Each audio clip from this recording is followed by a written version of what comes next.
وَإِلَى النَّاسِ كَافَّةً، اے قریش میں اللہ کا رسول ہوں تمہاری طرف بالخصوص اور پوری نوع انسانی کی طرف بالعموم۔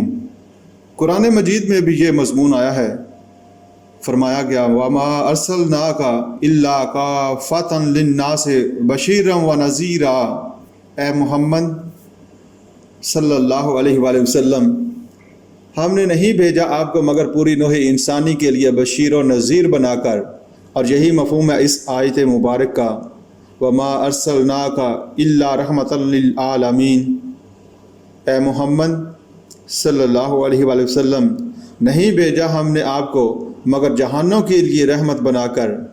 بس سامعین جان لیجئے کہ یہ خصوصیت صرف محمد رسول اللہ صلی اللہ علیہ وآلہ وسلم کی ہے کہ آپ کی بعثت ہے پوری نوع انسانی کی جانب، اور یہ اصل میں اس لیے ہے کہ آپ سے پہلے واقعتاً دنیا میں مینز آف کمیونیکیشن یعنی ذرائع رسل و رسائل ایسے نہ تھے کہ کسی ایک نبی یا رسول کی دعوت پر پوری نوع انسانی کو جمع کیا جا سکتا۔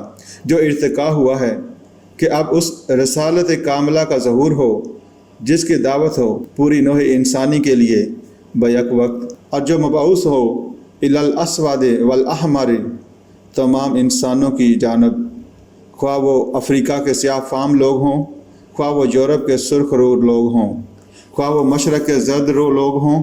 ارشاد ہوتا ہے والذی ارسل رسولہ بالہدیٰ سے یہاں مراد قرآن حکیم ہے۔ یہ پہلی چیز ہے جو حضور صلی اللہ علیہ وآلہ وسلم لے کر مبعوث ہوئے، جو ہدایت کاملہ و تامہ ہے، کاملہ ہے، جو ہدن للناس ہے، ہدن للمتقین اور شفاء لما فی الصدور ہے۔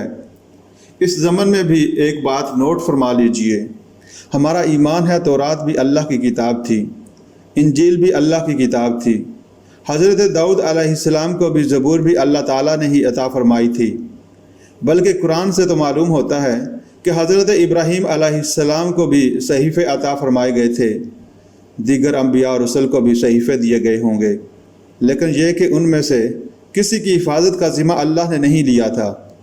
ان میں سے بعض کتابیں تو دنیا سے ناپید ہو گئیں، صحیفہ ابراہیم علیہ السلام کا کہیں کوئی وجود نہیں، اور بعض کتابیں جو موجود ہیں ان کے بارے میں ان کے ماننے والے بھی یہ دعویٰ نہیں کر سکتے کہ وہ اپنی اصل صورت میں موجود ہیں، نہ ہی وہ اس زبان میں ہیں جن میں وہ اصلاً نازل ہوئی تھیں۔ ان کتابوں کو ماننے والے خود تسلیم کرتے ہیں کہ ان کی کتابیں محرف ہیں، لیکن قرآن مجید کی حفاظت کا اللہ نے خود ذمہ لیا۔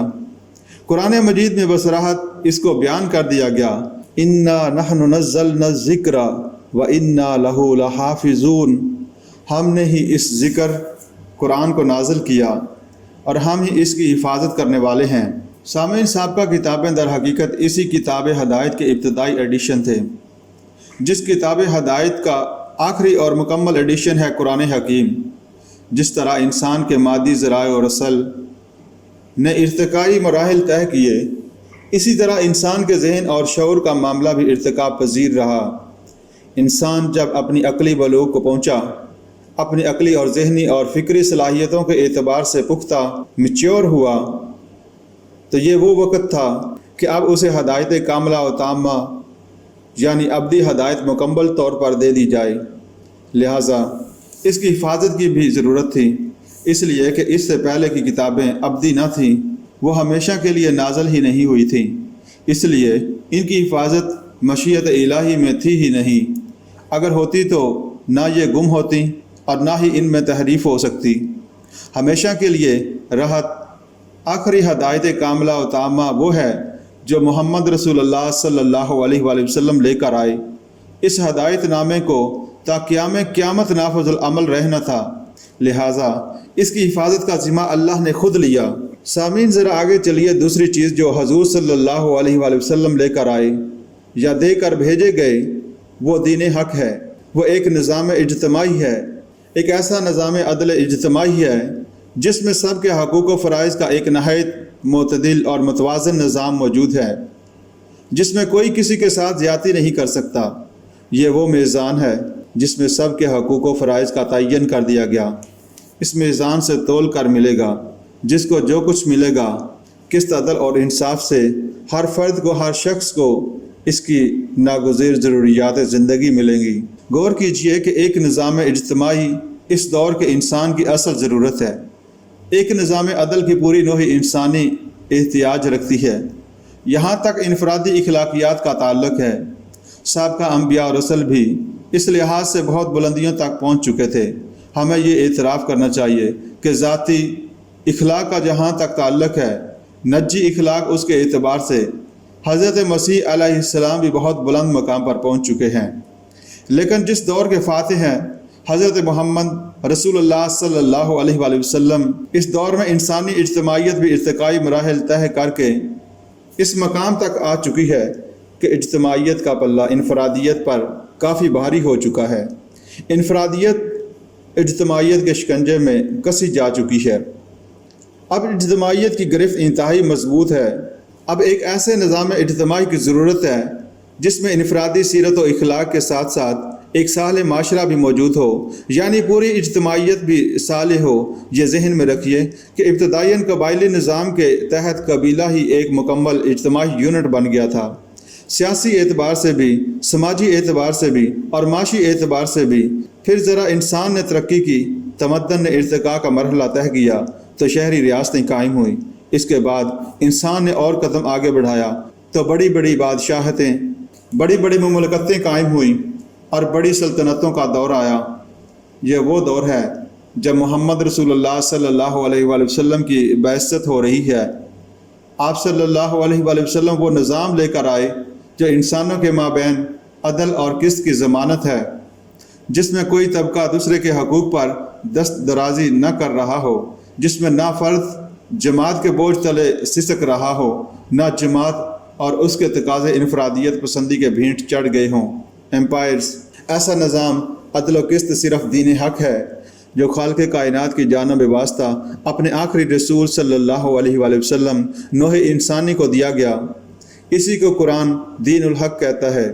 اب ظاہر بات ہے کہ بہتر نظام، نہایت عادلانہ نظام، نہایت منصفانہ نظام اگر کسی کتاب کی زینت ہو، کسی کتاب کے اوراق میں لکھا ہوا موجود ہو تو وہ نوع انسانی کے لیے حجت اور دلیل نہیں بن سکتا۔ حجت اور دلیل اور قطع عذر وہ حقیقی معنوں میں اس وقت تک نہیں بن سکتا جب تک کہ اس کو قائم کر کے اور چلا کر دکھا نہ دیا جائے اور اس دین حق کی برکات و احسانات کا انسان عملی طور پر تجربہ نہ کر لے۔ سامعین، جیسا کہ آپ کے علم میں ہے، افلاطون نے بھی ایک بہت اعلیٰ کتاب لکھی، ریپبلک، جس میں اس نے نظری اعتبار سے بہت عمدہ نظام تجویز کیا، لیکن یہ پوری دنیا کو معلوم ہے کہ وہ نظام کبھی ایک دن کے لیے بھی دنیا میں کسی ایک مقام پر بھی قائم نہیں ہوا۔ وہ ایک خیالی جنت ہے، وہ ایک ایسی چیز ہے کہ جو ناممکن العمل ہے۔ اس کے برعکس محمد رسول اللہ صلی اللہ علیہ وآلہ وسلم جو نظام لے کر آئے وہ انفرادی اور اجتماعی زندگی کے تمام گوشوں پر محیط ہے۔ وہ ایک طرف اخلاقی تعلیم کا حسین ترین مرکہ ہے تو دوسری طرف اجتماعی زندگی سے متعلق نہایت اعلیٰ و عرفہ، معتدل و متوازن اور منصفانہ نظام کا حامل ہے۔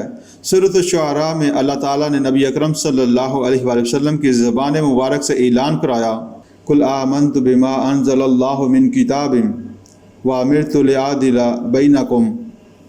اے نبی صلی اللہ علیہ وآلہ وسلم، کہہ دیجئے کہ میں اس کتاب پر ایمان لایا جو اللہ نے نازل کی ہے، اور مجھے حکم دیا گیا ہے کہ میں تمہارے مابین نظام عدل قائم کروں۔ اس آیت کی روح سے آپ صلی اللہ علیہ وآلہ وسلم کا مقصد بعثت یہ قرار پایا کہ آپ صلی اللہ علیہ وآلہ وسلم اس نظام عدل و قسط کو پورے کے پورے نظام زندگی پر غالب کریں، قائم کریں، نافذ کریں جو اللہ کی طرف سے نازل کیا گیا۔ دین حق کے غلبے کے لیے ایک عظیم انقلابی جدوجہد ہے جو ہمیں سیرت محمدی علیہ صاحب الصلاۃ والسلام میں نظر آتی ہے۔ ایک مکمل انقلاب، تاریخ انسانی کا عظیم ترین انقلاب وہ ہے جو ہمیں آپ صلی اللہ علیہ وآلہ وسلم کی حیات طیبہ کے 23 برس میں نظر آتا ہے۔ آغاز وحی کے بعد، بلکہ صحیح تر شمسی سال و ماہ کے لحاظ سے 21.5 برس کے دوران نظر آتا ہے۔ آپ نے ان مختصر سالوں میں ایک عظیم انقلاب برپا کیا اور اس دین حق کو عملاً دنیا میں نافذ کر کے اس کا ایک نمونہ نوع انسانی کے لیے پیش کر دیا۔ چوتھی چیز جو بہت نمایاں ہو کر سامنے آتی ہے وہ یہ ہے کہ اس جدوجہد میں ہم دیکھیں گے کہ قدم قدم پر مشکلات ہیں، مصائب ہیں، موانع ہیں۔ یہ جدوجہد نبی اکرم صلی اللہ علیہ وآلہ وسلم نے خالص انسانی سطح پر کر کے دکھائی ہے۔ آپ صلی اللہ علیہ وآلہ وسلم نے وہ ساری تکلیفیں جھیلی ہیں جو کسی بھی انقلابی جدوجہد میں کسی بھی داعیہ انقلاب کو اور انقلابی کارکنوں کو جھیلنی پڑتی ہیں۔ وہ تمام شدائد، وہ تمام موانع، وہ تمام مشکلات، وہ تمام آزمائشیں، وہ تمام تکلیفیں اور مصائب جو جھیلنی پڑتی ہیں کسی بھی انقلاب کے علمبرداروں کو اور کسی بھی انقلاب کے کارکنوں کو، وہ محمد رسول اللہ صلی اللہ علیہ وآلہ وسلم نے بنفس نفیس جھیلی ہیں۔ اس کا بھی ایک سبب ہے جس کو جان لینا چاہیے۔ یہ انقلاب صرف عرب کے لیے نہیں تھا، یہ پوری نوع انسانی کے لیے تھا، یہ پورے عالم ارضی کے لیے تھا۔ محمد رسول اللہ صلی اللہ علیہ وآلہ وسلم نے جزیرہ نماء عرب کی حد تک اس کی تکمیل فرما دی، اور اس کے بعد عالمی سطح پر اس کی تکمیل کا فریضہ امت کے حوالے کر کے آپ صلی اللہ علیہ وآلہ وسلم نے اللہم الرفیق الاعلیٰ کہتے ہوئے رفیق اعلیٰ جل شانہ کی طرف مراجعت اختیار فرمائی۔ اب ظاہر ہے کہ بعد میں اس انقلاب کی تکمیل جن لوگوں کو کرنی تھی انہیں خالص انسانی اور بشری سطح پر اس فرض منصبی کو ادا کرنا تھا۔ لہٰذا محمد رسول اللہ صلی اللہ علیہ وآلہ وسلم، جن کے بارے میں کوئی شک نہیں کہ آپ صلی اللہ علیہ وآلہ وسلم محبوب رب العالمین ہیں، اور اللہ کی شان یہ ہے کہ وہ اعلیٰ کل شیء قدیر ہے، وہ چاہتا تو اپنے محبوب کے پاؤں میں کانٹا تک چبھنے نہ دیتا اور آپ کا فرض منصبی بھی مکمل ہو جاتا، لیکن فی الواقع ایسا نہیں ہوا۔ ان حضور صلی اللہ علیہ وآلہ وسلم نے ساری مصیبتیں چھیل کر، ساری تکلیفیں برداشت کر کے دین کو بالفعل قائم و نافذ فرما کر امت پر ہمیشہ کے لیے ایک حجت قائم کر دی ہے کہ اللہ کے اس دین کو اب امت نے غالب اور نافذ کرنا ہے، اور اس راہ کی تمام مصیبتیں چھیل کر، تمام قربانیاں دے کر، تمام مشکلات سے عہد برا ہو کر اب یہی کام امت نے کرنا ہے۔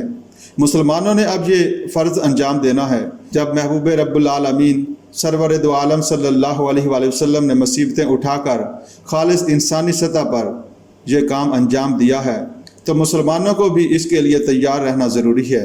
یہ بات بھی ذہن میں رکھنے کی ہے جو اپنی جگہ 100% درست ہے کہ نبی اکرم صلی اللہ علیہ وآلہ وسلم کی سیرت مطہرہ میں تمام انبیاء اور رسل کے اوصاف اور محاسن جمع ہیں۔ حسن یوسف دم عیسیٰ ید بیضا داری، آنچائے خوباں ہما دارن تو تنہا داری۔ لیکن ساتھ ہی وہ بات بھی پیش نظر رہے جو ان حضور صلی اللہ علیہ وآلہ وسلم نے فرمائی کہ تمام نبیوں اور رسولوں نے جتنی تکلیفیں برداشت کی، میں نے تنہا وہ سب کی سب برداشت کی ہیں۔